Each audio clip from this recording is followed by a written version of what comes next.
Hi, I am Yu Jiapeng. I am a master student majoring in electrical engineering. Today, I am going to introduce resonant-tunneling diodes, also known as RTD, from its development process to its applications. To understand the principle and historical development of RTD, we should start from some basic knowledge about the diodes and the tunnel diodes. A diode is a two-terminal electronic component that conducts current in one direction, as shown in the picture.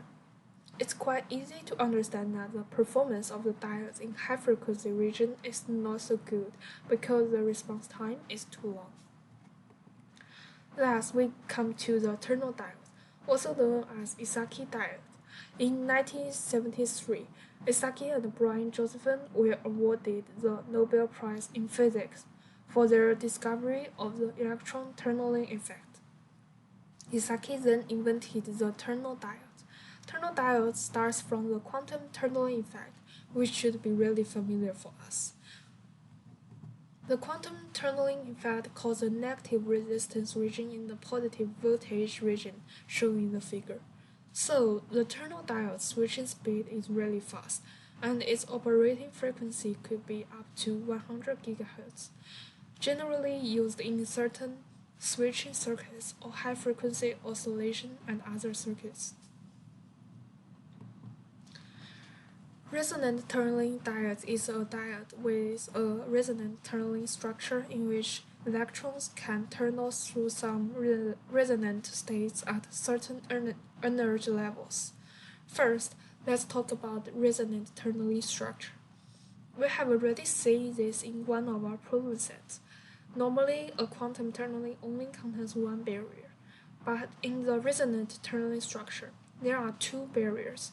This is formed by heterojunction semiconductors, a single quantum wheel structure surrounded by very thin layer barriers. When we apply a voltage at first, the energy inside the quantum wheel and emitter side remains the same. As the voltage increases, there is some energy overflow, hence the energy inside the quantum wheel is less than the energy in the emitter side. This causes a negative resistance. Let's take a deep look at its other characteristic. There are two confined states within the two barriers, and we could understand it by separating them into four stages. Of course, without any biases, there is no energy exchange, thus no current. With low bias, the first confined states get closer to the Fermi level. Thus, the current keeps increasing. After that, we come to the negative region. In this region, the second confined state is still too high, so it couldn't have much effect on the current. The first confined state has already dropped below the Fermi level, so the current starts to decrease. The stage 4 is similar to the stage 2, as the voltage becomes higher and higher. The second confined state is closer to the Fermi level. Thus, the current starts increasing again. The four stages I just described can also be clearly seen in the motion picture, as this.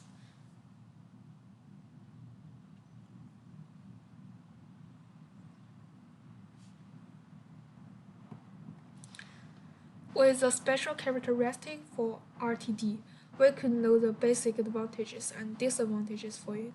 It could work in the high frequency with low energy consumption and cause no noise. The life of the RTD is pretty long as well, but compared to other devices, RTD couldn't be used in high temperatures, and the fabrication process is much harder than the regular device, which means it's much more expensive, and this limits the circuit cost. And the input and output is not isolated for two-terminal device, which means that the current is able to flow directly between the two sides. RTD is one of the few solid-state transport phenomena that can provide a fast negative differential resistance at room temperature. The negative differential resistance region has been used as a bias for high-frequency oscillations and high-speed switching.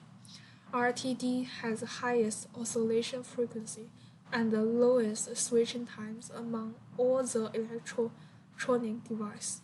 This has led to the development of RTD oscillators for the terahertz region and RTD switches for signal processing and digital applications. Thus, the applications of RTD are extensive, including logic memory shortage device, oscillator circuits, and ultra-high-speed switch. This is a circuit diagram of the chaos generator, and the result shows that it works really well in the high frequency. Oscillator circuits are one of the most important aspects of it. RTD is an essential component in oscillator circuits, especially in high-frequency oscillator circuits. As an oscillator circuit consists of a voltage supply, a serial inductor, a RTD, and a capacitor. Furthermore, DC instability will cause oscillations due to the shape of the RTD current voltage characteristic and the bias voltage. The rising and falling times of the oscillator voltage edges will be determined by capacitance value. However, the capacitance value have a minor effect on the frequency as compared to the inductance. The RTD-based oscillator circuits produced a terahertz signal source. This oscillator will have negative differential conductance due to resonant-tunneling among the electrode device.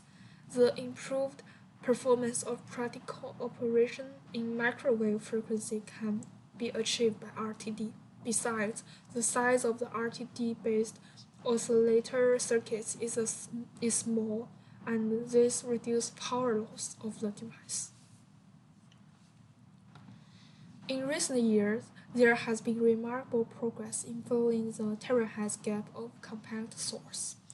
The range up to 0.5 terahertz is covered by several devices like GAN diodes, IMPT diodes, and Hermit transistor. However, for the most difficult central range 0.5 to 2 terahertz, two popular choices are semi-compact Schottky diodes and based frequency multiplier system and RTD. RTD as a micrometer size range ultra-fast electronic device is able to operate as room temperature may offer a real solution for the design of compact portable equipment. It has been predicted that frequency limit for operation of the RTD may extend up to 3 terahertz if the problem of the low microwatt range output power could be solved. Over the last 10 years, remarkable progress has been achieved in increasing the output power of RTD by almost 2 orders of magnitude, and in extending the operation frequency from earlier 0.7 terahertz range to the value near 2 terahertz, thus making RTD competitive with the Schottky diodes-based multiplier. That's all. Thank you for watching.